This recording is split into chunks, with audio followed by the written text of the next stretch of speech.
Magpapaabot ng tulong ang mababang kapulungan ng Kongreso sa ating mga kababayan sa Davao Region na matinding sinalanta ng pagbaha at pagguho ng lupa.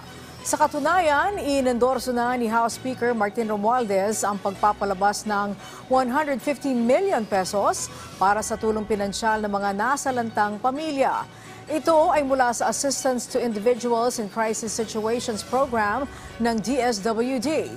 Bukod dito, nagpadala din ang tanggapan ni Speaker Romualdez at Tingog Party List Representatives Ieda Romualdez at Jude Asidre ng 21,000 food packs.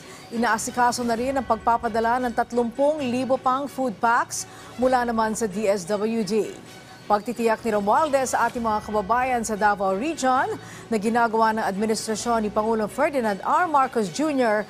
ang lahat para maibsan ang kanilang paghihirap mula sa kalamidad hanggang sa sila'y makabangon muli. Ayon pa sa liderato ng Kamara, hindi sila magpapaapekto sa political issues at patuloy na magtatrabaho para magbigay serbisyo sa ating mga kababayan lalo na sa gitna ng mga hamon.